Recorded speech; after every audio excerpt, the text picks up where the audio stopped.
Today we're going to be looking at some pretty obscure Plants vs. Zombies plushes that have a pretty interesting backstory of why they were made. And this Plants vs. Zombies plush is very obscure and barely anyone actually knows about it, so yeah, it's a pretty interesting set and was made for a pretty interesting reason. So with that said, welcome to a look at the ArtWiz Plants vs. Zombies plush set. Starting off with the first plush, we have the walnut. Now one thing that you'll immediately notice about these plushes is that they're actually huge. This one picture of the squash is being held by a person. Compared to the person, you could obviously tell that the squash plush is huge. And the walnut is only slightly smaller than the squash plush, so yeah, it's a very big plush, and the reason for that is that it was actually made for a playground. And the reason why they were in a playground is because in Dubai there's this thing called a Hub Zero. Now, from what I could understand, a Hub Zero is basically a mix of an arcade and an amusement park. As inside of it, there's tons of arcade games, and there's also a huge amusement park section, which is where the Plants vs. Zombies plushes would be. So yeah, it's pretty interesting that they made a whole entire Plants vs. Zombies section that had a playground inside of it that had these plushes. Sadly, there's no actual pictures of the playground and having these plushes in them, so yeah, we don't actually know what it looked like. But yeah, this is probably one of the most unique things Plants vs. Zombies plushes were ever made for. As instead of making them with the intention of selling them, they just made them as display pieces. Which is overall a pretty interesting thing for a Plants vs. Zombies plush, as most Plants vs. Zombies plushes are just produced to be released, and these actually weren't. As I'm 99% sure only one of each of these plushes were actually made, so there's only one walnut plush and one squash plush. So yeah, it's pretty interesting that these plushes were actually just made to be in a playground instead of actually being released for sale. But yeah, for the plushes themselves, they actually look pretty good. The walnut plush looks pretty nice and it's pretty accurately shaped, and I actually think that's kind of a more beanbag plush. And based off of the look of it, I actually think it's more of a beanbag plush instead of just being fully stuffed with stuffing, and actually has beans in it. The reason why I think that is just to the shape of it. At the top of it, there's a lot less stuffing in it than it would normally be, so it kind of makes it look like a beanbag.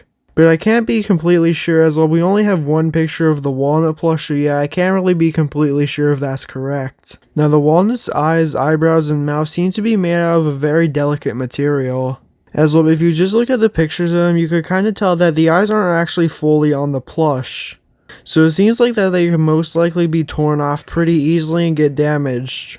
I can't really tell what material it's made out of, but it kind of looks like a paper material, and I know that it's probably not a paper material, but I can't really tell. Due to the shininess of it, it could be leather, but I don't really see any stitching on it to make it look like leather, so yeah, I don't really know what the eyes and mouth are actually made out of. But whatever it is, it looks like it could get damaged pretty easily. But overall, the walnut's a pretty simple plush, so yeah, they definitely did a good job on it. I just have no idea what the face is actually made out of.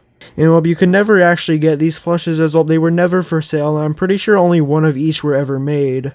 So yeah, unless if the company that made these plushes just sold them for some reason, they're probably just sitting in a warehouse somewhere. Next up we have the squash plush. Now just like the walnut plush, it looks like it could be a beanbag. But once again, I can't be fully sure of that, as we only have two photos of the squash plush, so it's kind of hard to tell. It seems like the bottom of the plush might be fully stuffed with normal plush material, but the top of it kind of seems like it's either really understuffed or it has some beans inside the top of it. Now one thing that's pretty weird about the squash plush is that it's actually completely just a dark green color. And the stem is also the exact same color as the rest of the squash, so that's technically inaccurate about it, and the squash should be a lighter green color.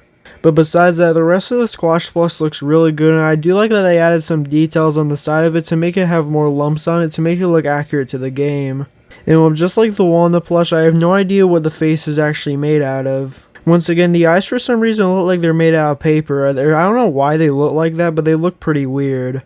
Once again, it could be like a leatherish material, but I highly doubt that, as I don't see anything that could actually be stitched onto the plush. As there's actually companies like Hello World that actually stitched on eyes using a fake leather material, and you could clearly tell that the leather was stitched on the sides, but I don't really see anything indicating that on these plushes. So I don't know what the face is actually made out of, but it looks pretty good. And just like the walnut plush, it's probably impossible to get because there was only one of them made most likely, and it's probably just sitting in a warehouse somewhere and probably will never be sold. But yeah, this is a pretty interesting plush, as it was made for something that no other Plants vs. Zombies plush was ever made for. And I think just the backstory behind these plushes and why they were made is pretty cool compared to any other Plants vs. Zombies plush, and it's kind of a shame that we can't get them. But yeah, there's only 2 pictures showcasing these plushes that exist, and they're both from ArtWiz themselves, so yeah, I don't actually have any pictures of where they were in the playground. But yeah, it's a shame that these plushes will probably be impossible to get forever, but yeah, if you enjoyed this video, then please like and subscribe, and yeah, have a great day.